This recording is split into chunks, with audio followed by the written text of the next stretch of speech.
All right. We're continuing in Christian apologetics. We're in a rather large section at the moment, which is the Bible is the Word of God. Last week, we read through Genesis chapter 41 concerning Joseph and the visions that Pharaoh had, the two dreams that he had, and that Joseph could interpret those dreams. Of course, it's by the power of God that he's able to interpret them. Not only does he interpret them, but he gives the solution as to what to do about it. You have been warned about it in advance. Now, what do you do about it? And of course, it happens to be that there's going to be 7 years of famine in Egypt, and it's going to be severe. There's going to be 7 years prior to this. There's going to be 7 years of extraordinary crops. And then when that is done, it's going to be 7 years of extraordinary famine. Just two extremes in this. And just already you can know, well, if that's the case, then when we have the plenty, then we have to gather it up and we have to store it. And when we have nothing, my first thought would be, if we have 7 years where it's going to be just famine, don't even plant. There's no point in it.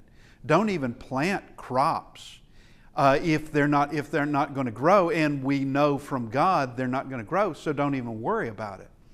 But what Joseph is going to do is, through all the things that he does for Pharaoh, he's going to make Pharaoh probably the richest man on the earth, and he's also going to consolidate all of Egypt underneath Pharaoh. Whereas there had been divisions, like little fiefdoms, if you will, little sections where there was a leader over that section. Yeah, the leader would consider themselves underneath Pharaoh. But when this is said and done, when all this is over, that's not going to be the case anymore. There won't be these little sections anymore with their own little leaders. That's going to be done away with. Everything will belong to Pharaoh. Everything. And so we have to ask the question, is there evidence of a 7-year famine in Egypt, in the ancient world? Now, there are famines that do occur, but can we know that this, in fact, did happen? First off, we have the famine stela. It is in Egypt, and you'll find it there, is where it is. And this is what the stela looks like. And of course, it is written in hieroglyphics. And from this, it records a 7-year famine during the reign of Pharaoh Joseph. And I know that sounds like Joseph, but he wasn't Pharaoh. He wasn't Pharaoh at all. But this is the stela. A stela is a stone with, that's got writing on it. All right. And so this is the record of a 7-year famine that happened to be in the history of Egypt. Now, what about evidence of Joseph in Egypt? And we're looking about 1670 BC. Now, notice I'm going BC, not AC. AC from after creation. BC would be before Christ. That's the best we can do on the BC bit. I can give you the AC, the after creation, to the year. Simply because it's giving us that information. The Bible is giving us that information. Doing it backwards is a little bit more of a challenge. But here are the granaries. That's one of the first things that he says. You've got to build places to store the grain. Well, that would be granaries. And there would be granaries everywhere, and there would be a lot of them. And when you're first starting out, you would think, well, we'll need this many granaries. But as plentiful year follows plentiful year, you'd probably discover well, we need more granaries. And so he said his solution was that there needed to be granaries, and they're all under control of Pharaoh. All of them.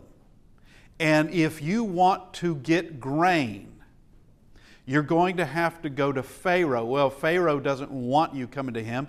He's going to send you to Joseph. If you want grain, you've got to go to Joseph. And now, that's not saying there aren't middlemen, because middlemen are just going to, entrepreneurship, that's going to happen. What I mean by middleman, someone that goes here, buys grain, and then takes it where you don't have to travel so far. That would be like your convenience store. You wouldn't have to travel so far. I've got the grain here, and then you're going to pay a little more, or perhaps a lot more, depending. But this is where you go to get it from the source, and it is going to be by way of the granaries. And as things progress, we see where the people, and I'm talking about the Egyptians, they run out of money. And so they give their animals. They run out of animals. Therefore, they give their land. They've sold all their land. Therefore, they give themselves. It's best to be under Pharaoh than to die of starvation. And in all of that, it's going to just completely solidify Pharaoh's power over all of Egypt. And he would have gained everything by way of Joseph, and he's going to be very generous to Joseph as well. We have the Egyptian historian Manetho. He's 3rd century BC. That means he's living between 300 and 201 BC. Somewhere in there he's writing. This is in the Hellenistic period. What is the Hellenistic period? That is the period that, that is the exact period where you have people such as Cleopatra.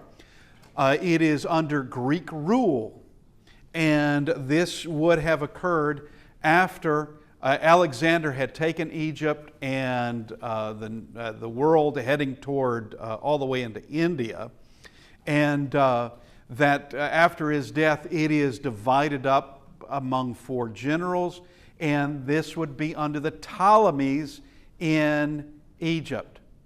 And he's writing in that, and he wrote the history of Egypt, and it was in Greek because he spoke Greek.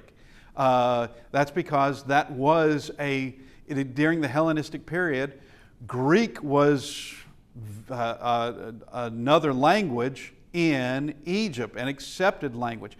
And we spoke about that when we were talking about Koine Greek months ago. I showed you coinage from Egypt, coinage from India, coinage from Spain, and they all had Greek letters on them. And so this is what he says. In the reign of King Dudamus, for what cause I do not know, a blast of God smote us, and men of obscure race invaded our land. So this is talking about famine and the house of Jacob. And the house of Jacob is in fact given a land. They didn't invade. They were, folks may consider them to have been invaders, but they were given that land by Pharaoh. And when they came in, there was not that many to worry about. Is 70, actually a little over than 70. But you have, after a period of time, this serious population grows. And there came a point when you have a Pharaoh in Exodus, Pharaoh that did not know Joseph and did not consider Joseph, didn't care a thing about what Joseph did, and considered Israel, or the Jews, as being a problem in his country. Now, this place of obscure, this obscure race came in. He mentions a foreign ruler named Salatis. Okay? Now, that's not an Egyptian name. That's not an Egyptian title. That's not an Egyptian word. It is Salatis, but it does have a basis. Salatis is a corruption of the Hebrew word salit, which means ruler or governor, and that is precisely what Joseph is called in Genesis 42:6. Joseph is called governor or salit in that verse. And that's what he's continued to be called. And so this is, Salatis is just a corruption of that word. That here is this ruler not called Pharaoh, not called king, but he's called governor. And that is Joseph's rank, in fact, in all of this. So here we go.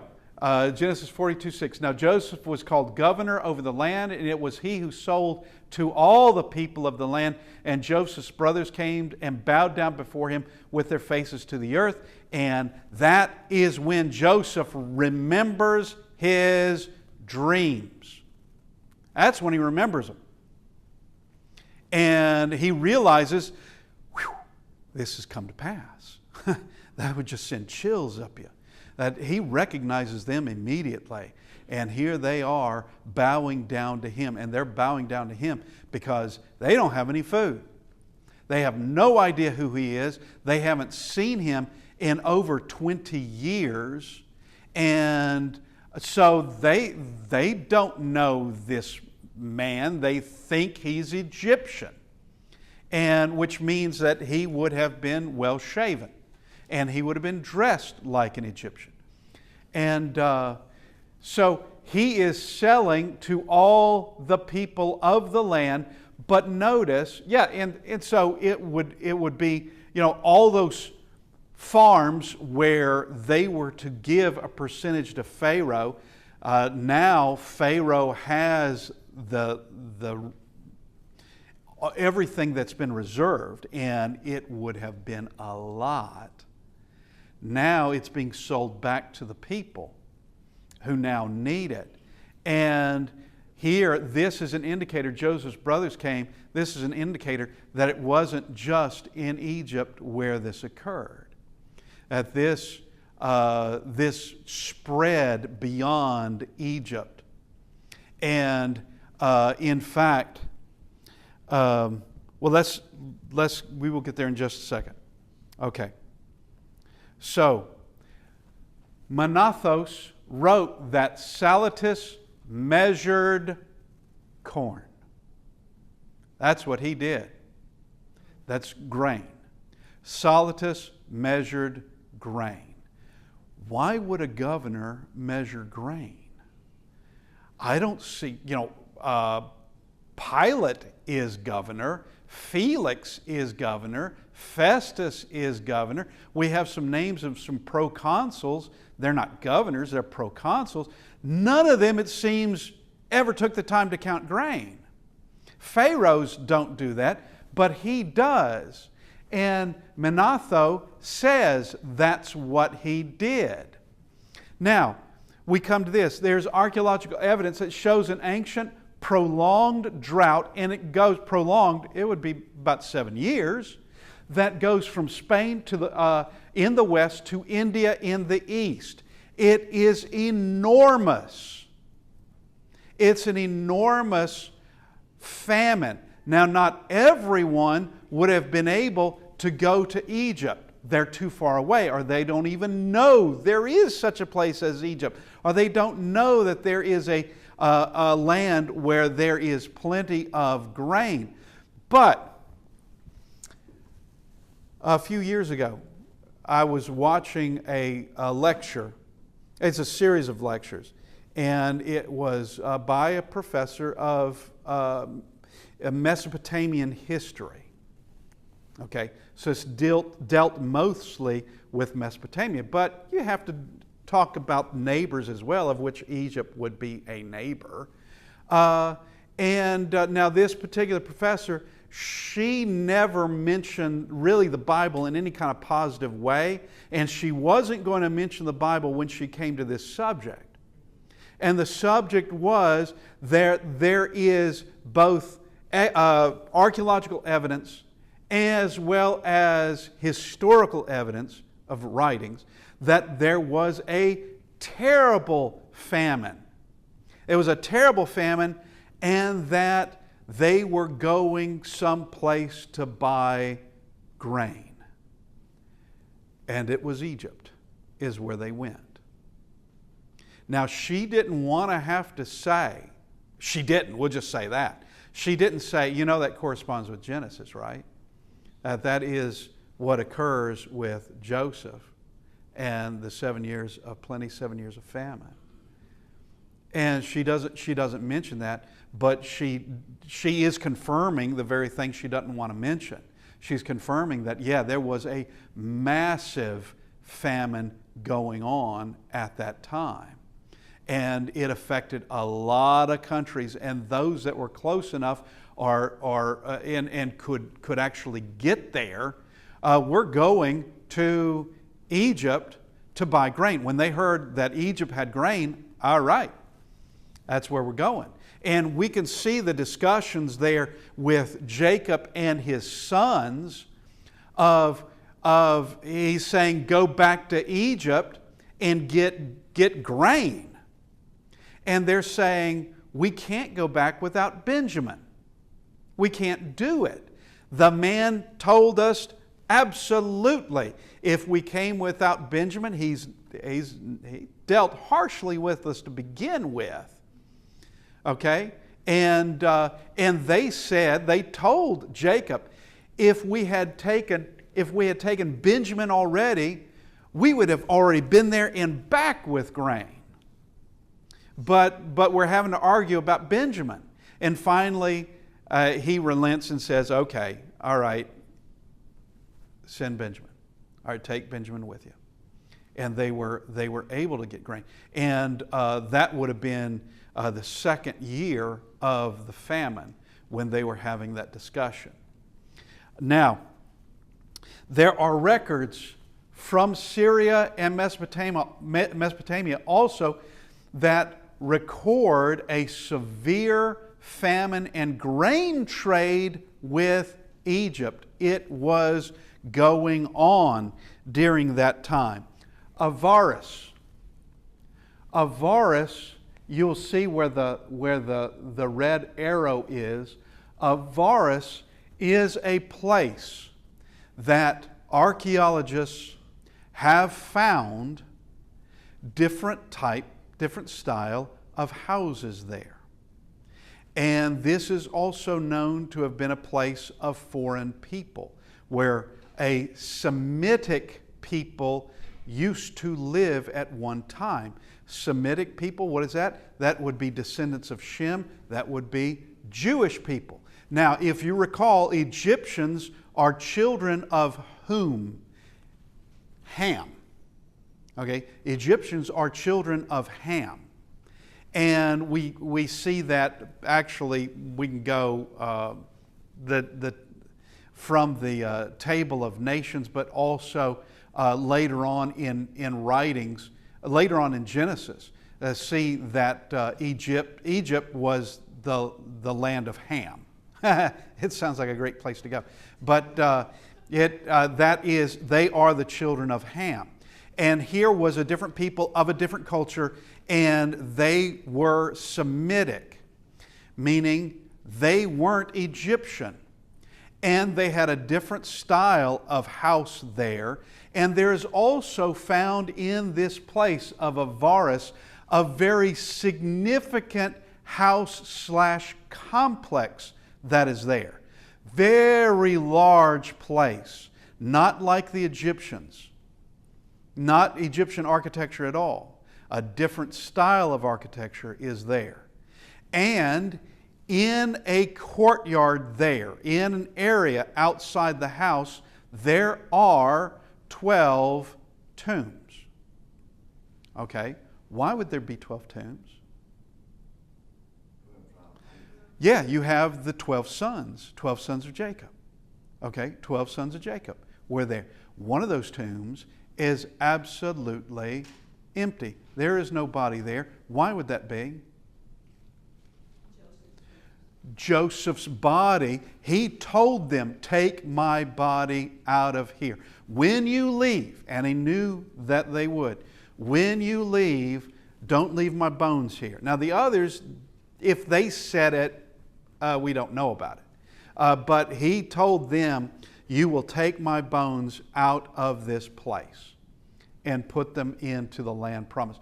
Which shows that while he made his home in Egypt, he had to. He had to do it. Now he could have left whenever he wanted to after the 7 years. I assume he could have. After the 7 years of famine, he could have left and gone wherever he wanted to.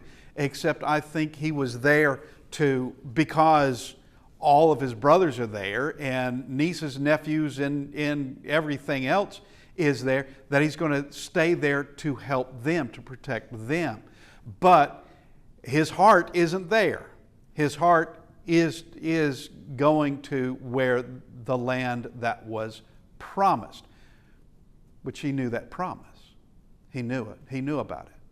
And there is, in fact, a statue found in this town of Varus, that it's not like an Egyptian figure as you usually see one. This one has different dress about him. It is a man, has a different dress about him. He's wearing different headgear, just a different hat, not the usual sort of pharaoh hat or what you'd expect from Egyptians. Very, very different. And is that a statue of Joseph? I don't know. But it's not of an Egyptian. It's not an Egyptian at all.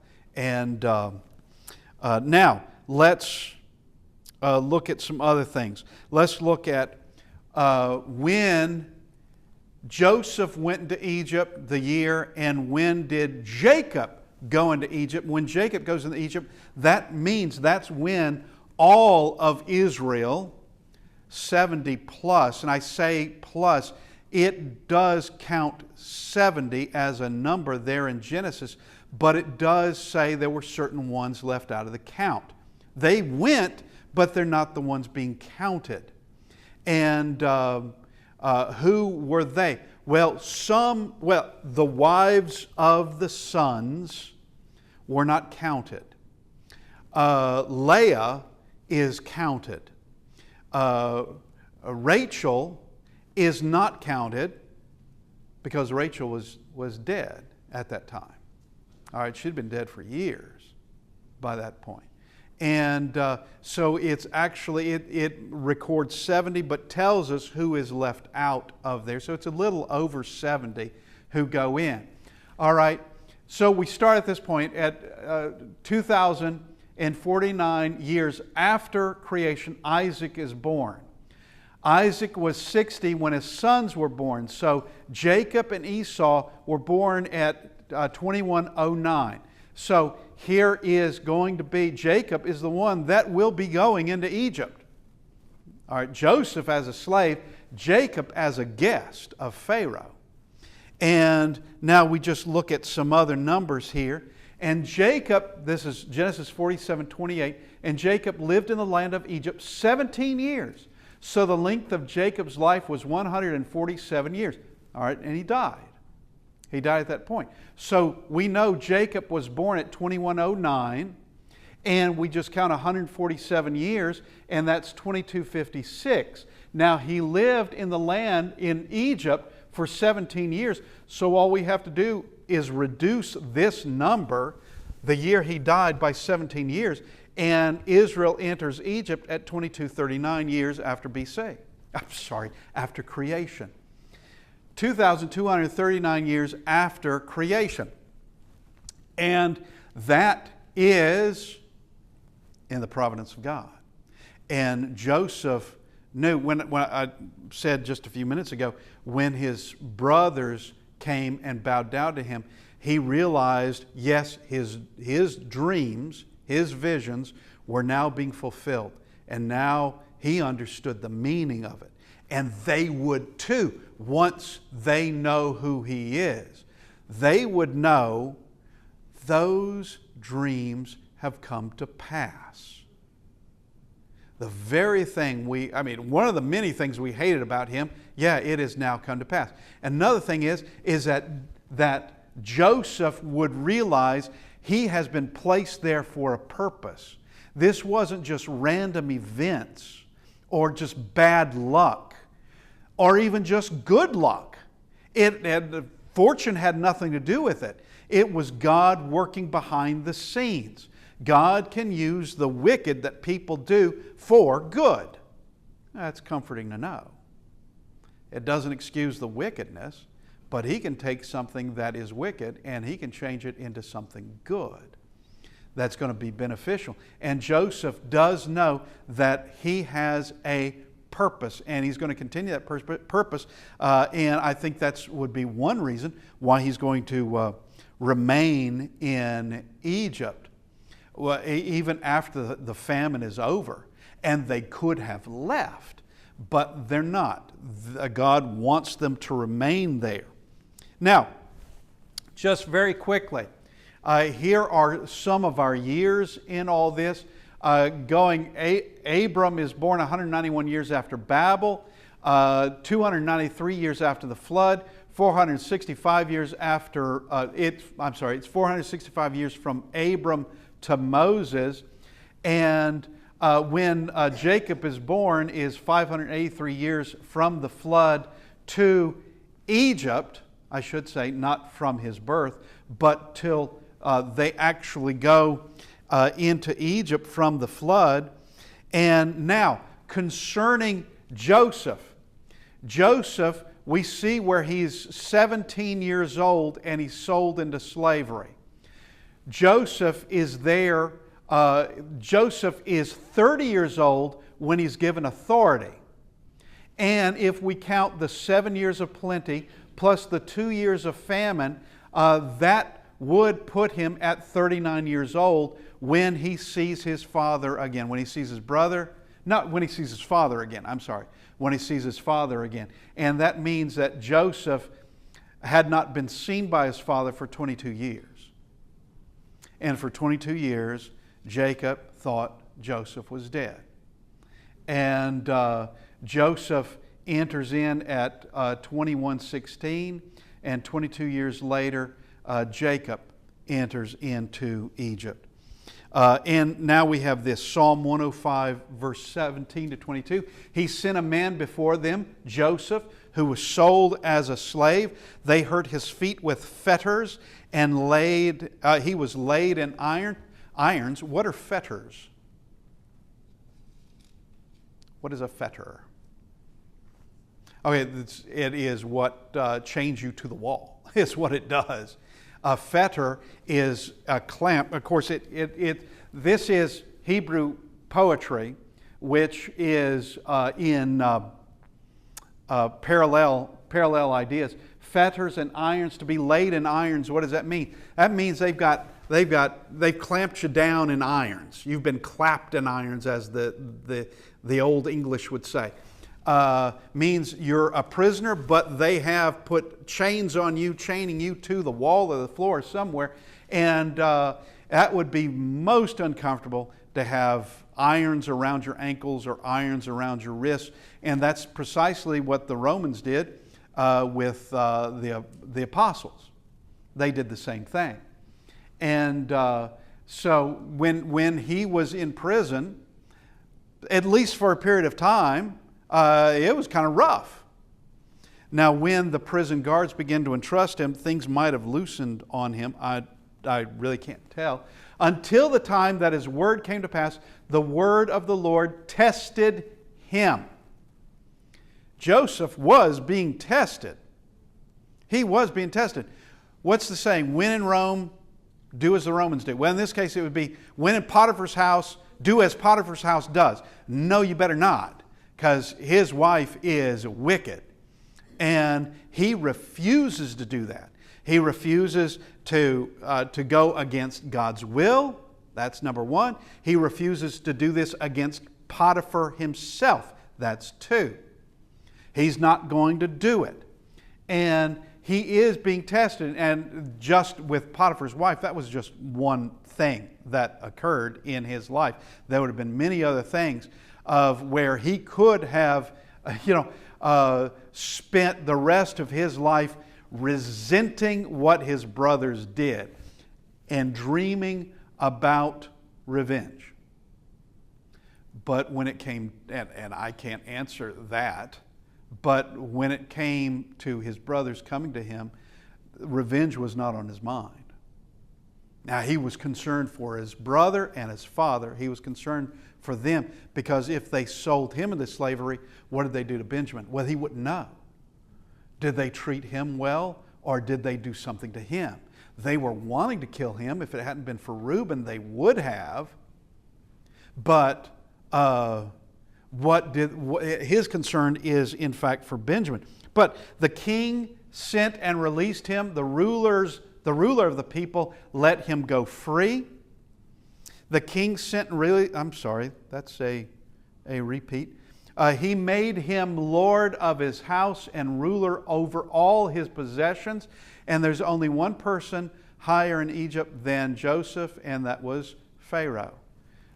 And Pharaoh basically is letting Joseph, basically putting Joseph in a position like Potiphar did. Potiphar didn't know what was, one thing or another about the matters of his household, but everything was in shape. Everything looked good and getting better. And Pharaoh did the same thing. Just handed off to Joseph. He knows what he's doing, and everything he does is blessed. To bind his princes at his pleasure and teach his elders wisdom. Okay? And this is teaching the princes of Egypt and the elders of Egypt wisdom, to teach them these things. Now, we have some other things. This is inside Egypt. This is called Bar Yusuf, which means Joseph's water. It is a canal, and this is where you will find it to this day. And we've already discussed this one. And now, I want to take a few minutes and talk about this. We haven't discussed this yet, as we should. But before we go any further, because from this point, we're going to now skip from Genesis, unless somebody has a request in it. We're going to skip from Genesis, and we're going to go to the book of Acts and show how Acts is not just accurate. It is accurate, but it is the most reliable historical document of the age.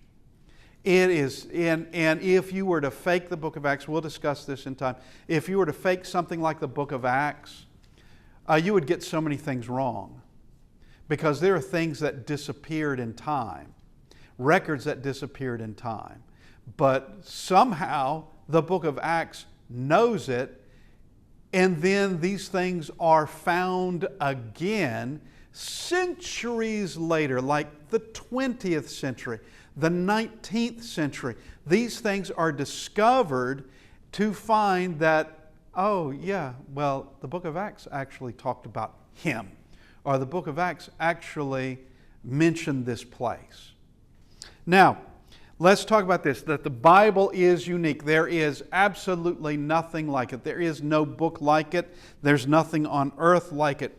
As a book, it is 1,400 years in the making. That's 1,400 years in the making. Going from Moses, who is approximately at 1300 BC, to John, who is writing the book of Revelation in 96 AD. That is a long stretch of time. Moses is writing in the Sinai Peninsula. He's not writing in Egypt. He's not writing in Canaan or in Israel. He is writing in the Sinai Peninsula, in the wilderness. John, on the other hand, at the other end of this, John is writing on the Isle of Patmos, off of the province of Asia. This John is not writing in Israel or Palestine or in Canaan. He's not writing there either. He's writing off of an island in the Mediterranean.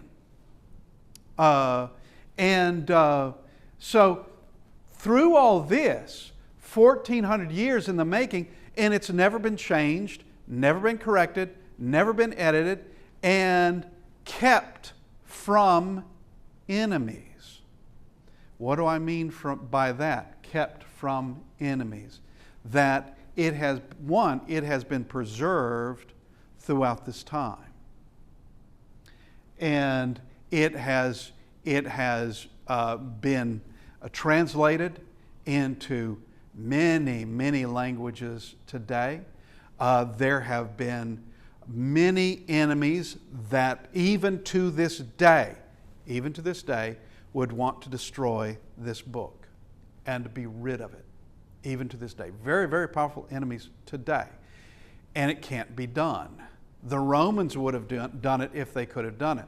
The Jews would have wanted to have gotten rid of all the writings of the apostles and all of the New Testament, if they could have. You have enemy after enemy after enemy after enemy. But we also have to say, not only kept from enemies, but also kept for enemies as well. Just change that word for a second. Kept for enemies, and that would be skeptics and others. And it is saying, put me to the test. Prove all things, or test all things. That's a command. Keep what is right. That's a command. The Bible is telling you to put it to the test. It's not hiding anything from you. It's not sugarcoating anything. It's not putting this as clever salesmanship, or that you just have to leave your brain on the kitchen counter while you read the Bible. It's not asking you to do that. Matter of fact, it wants you fully engaged. Mind, heart, strength, everything engaged. But here is also a biggie. Honesty. Being honest with it. Now, 1,400 years in the making. I have not written all of the authors. I've just put down a quick list in here. We do go from Moses to John. I put John here because of the book of John, but John also wrote 1st, 2nd, 3rd John and Revelation. Now, we have about 40 authors, 66 books in this, and I say about 40 authors because there are certain books we don't know who was the author. We do know it was inspired. How do we know that? Because the faithful of the day, the righteous of the day, regarded it immediately as Scripture. Whenever Moses finished a book, it was gathered up and put with the others. It was put with Genesis and Exodus and Leviticus. Now we put Numbers there. All right? And we can also see, such as in the book of Exodus is giving commands that are fulfilled in the book of Exodus, showing that the book isn't even finished yet, and they regard it as the Word of God. They immediately regard it as the Word of God. Now, same thing can be said concerning Jeremiah. Jeremiah was writing his book. It's on a scroll. Writing it. He is not finished when it is taken and read to the king. The king did not like what he heard, and he began to tear it apart with a knife, shred it with a knife, and then tossed it in a fire. And he was told, pleaded with, not to do that. Why? Because that's not your property? No, because they would have seen that Jeremiah is a prophet, and what you're doing is you're destroying the Word of God. They did have, some in that room had at least a smattering of respect for it. Some in that room did. Now, we see where we have these various authors. They're living in different countries. Moses grew up first 40 years of his life in Egypt. David doesn't do that. And Moses is, in fact, he's raised a prince there. He is the grandson of Pharaoh. And that would give him all sorts of privileges. In Egypt, he would have had the best sort of education. He would have had the pretty much the best of everything. But when we come to someone like David, David didn't grow up in Egypt, nor did he grow up as a prince. He grew up as a shepherd, the son of a shepherd. That's how he grew up. And he does become king in time, and he does write. He probably wrote the book of Ruth, though I cannot prove that. He probably wrote the book of 1st and 2nd Samuel, and I can't prove that. But he definitely wrote about 75 of the Psalms. That I can show. And he is, even though he doesn't write the whole book of Psalms, inside the book of Psalms, inside those Psalms are prophecies that are there. They're inspired like every other part of the Bible is inspired. Solomon grew up as a prince. You have others coming in, such as Daniel. While the beginning of his life would have been in Jerusalem, the rest of his life, which would have been extensive, is not in Jerusalem at all. It's with the palace there in Babylon, and then later in Persia. He's serving them. He spent very little of his life, realistically, if we do it percentage-wise, very little of his life actually in Jerusalem. And we have others who, such as John. John is a fisherman. We also have Paul. Paul is a Pharisee. And he has been, John didn't learn from Gamaliel. He couldn't have done that. But Paul does. And Amos is just right off the farm. He's never been, if he's ever been in a palace, it would have just been passing through. But Amos is just a farmer. And the reason we are bringing all of this up is that, first off, nothing in the Bible reads like any of the literature of the day. None of it.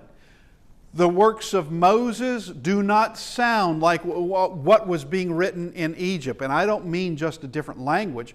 I mean it's different. Completely different. It does not sound like what was being written in Mesopotamia. It's very different.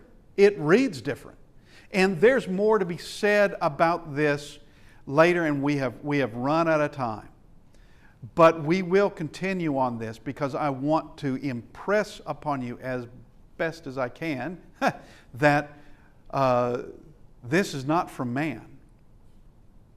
And there are things that the Bible is doing and capable of doing we're not capable of doing yet. We can't do today, even with our best working side by side. We cannot emulate this, not even close. All right, I want to thank everybody for being here, and hopefully next week we can continue. Thank you.